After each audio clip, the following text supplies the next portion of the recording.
Welcome everybody. We're here today. I got my buddy Matthew here. He's going to help me go through my top 8 favorite Nintendo games of all time. At number 8, we have Tetris. Now you told me you've played Tetris before, correct? Oh yeah. I think it's actually an app in my phone right now. Really? Yes. So basically, Tetris is a game of strategy. You get a few different pieces, a couple different L-shapes pieces, a block, like a 4-square block, and then a 4-square line. And then you have a couple Z-type, S-type shapes that basically you gotta fit in and rotate so you make a line and clear as many lines as you can. I mean, I remember even my mother playing, my Game Boy would go missing, and I'd be like, where the heck's my Game Boy? And I'd find my mom playing it in the other room. So at number 8, Tetris. Now, at number 7, we have Metroid.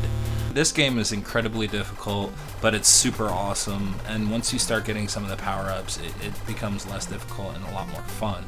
Are they making a remake of it? Well, they've had Metroid Prime came out on the GameCube, and that game is one of the greatest games ever made, in my opinion, of any game ever. It's a side scroller. You get different items. You start off the game with nothing, and right away you go to the left of the screen and you can get a morph ball. So you start getting power-ups right away. You know, your character named Samus, it's a female, which nobody knew really until, I believe, you know, they showed some of the cut screens, and you would see that it's a female character inside the suit. Pretty cool. Number 6 on the list, we have Punch-Out. This is one of my favorite games of all time. There's definite patterns, and you can definitely figure out different patterns. You know, with like Glass Joe here, the first guy, it's just like kind of a back and forth type thing. You know, if you go left, right, basically at a even tempo, you can do that until you knock him down. And you can basically do this to TKO him. The way that the point system in Punch-Out works is, you know, if you knock him down 3 times in a round, that's a technical knockout, basically. So Punch-Out's incredible. You gotta fight a couple guys, and then every 4th guy or so, you got a title bout, which those guys are always a little bit harder.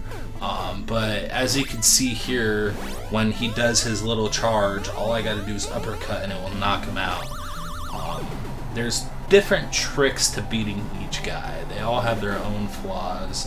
But yeah, you get to Mr. Dream, and it's literally like he hits you once and knocks you out, and you're done. It's just like incredibly difficult. But yeah, Punch-Out is number 6 on my top 8 Nintendo games of all time. Coming in at number 5, we got Super Mario Bros. 2. Super Mario Bros. 2 is literally it's a classic. You start out the game and you get to pick between 4 different characters. I always pick the princess. She's the best. She floats. She's awesome. But Peach has that gliding action, which in my opinion was like the first superpower in a Mario game outside of like the star or the mushroom. You know, they followed that trend in Mario 3 with the raccoon tail and whatnot. It actually, there's a little bit of history behind it. Mario 2 actually was not Mario 2. Mario 2 was a game called Doki Doki Panic. And you didn't know this, did you? I did not. Basically, what had happened is that Miyamoto and the Nintendo team had created a Mario Brothers 2 out of the original Mario Brothers game engine. And it was basically just like Mario 1, but just way harder. So difficult, in fact, that they didn't even release it in the United States. And they had to scramble to figure out what they were going to release as Super Mario Bros. 2. at this point in time, they had just released Doki Doki Panic in Japan, which was created by a lot of the same people that created Super Mario Brothers. And actually, Miyamoto also took part in the creation of this game. So I guess they just said, well, Doki Doki Panic is so much like Mario, let's just make that Mario too. Let's replace the characters and put Mario characters in there. That is how we got Super Mario Brothers 2. And why all the characters are just mildly different than all the other characters in Mario. So, coming in at number 4 is Mega Man 2. But basically Mega Man, as you can see here, we got a select screen. You get to pick between 6, 7, 8 different... You get to basically pick from 8 different levels that you have to beat. There's definitely an order that you want to beat each boss in.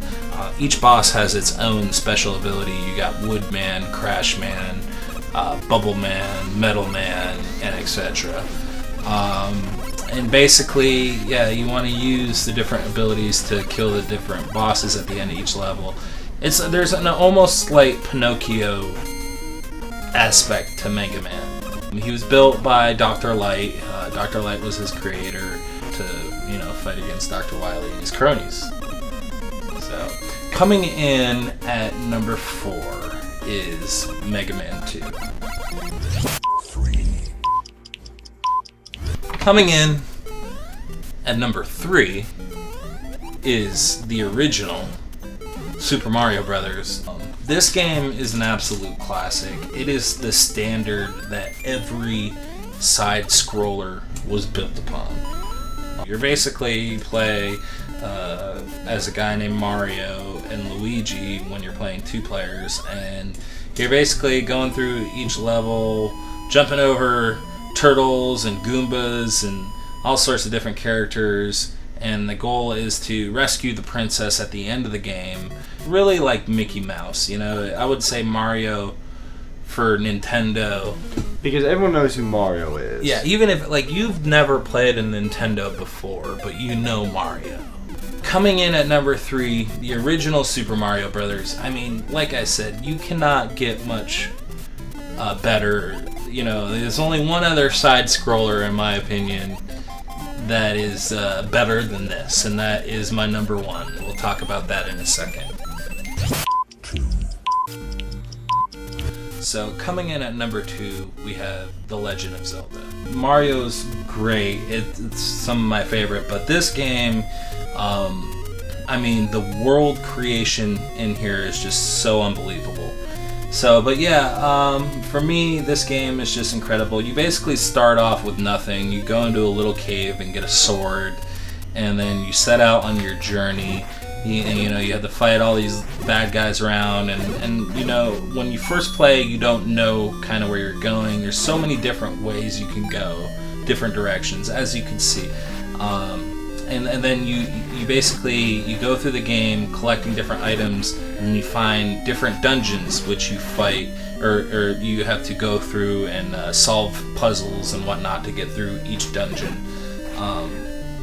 And as you can see, you have so many different doors or pathways that you can go down. Yeah, absolutely one of the greatest series of all time. Another one that spawned, 50 other incredible games. So absolutely, coming in at number 2 is The Legend of Zelda. We have reached the absolute apex of this top 8. Numero uno. Coming in at number 1, we have Super Mario Brothers 3. This game changed the game. Just alone, you look at the box, the yellow box with Mario right there in the raccoon suit with his hands in the air. Just let it, you know that there's something awesome going on in this game. This game was released in 1989 to a ravaged community of kids that were obsessed with Nintendo. A lot of people, the first time we ever got to see Mario Brothers 3 was in a movie called The Wizard with Fred Savage, Christian Slater, and Luke Edwards. As you can see, Mario 3 has improved upon everything that was awesome about the original Mario, except it just takes it to another level. It has way more power-ups, cool things like the raccoon suit, of course your normal firepower, but it's got cool new things like the frog suit. Just an amazing game, such a huge development from the first one, and continuing that feel of the original, whereas Mario 2 was such a departure. I feel like Mario 3 was really good at kind of bringing in aspects of Mario 2, but like, you know, really going back to the root of what Mario was about.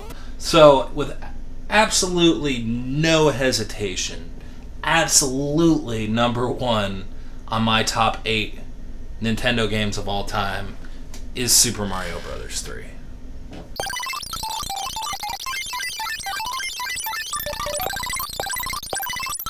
Vlog out.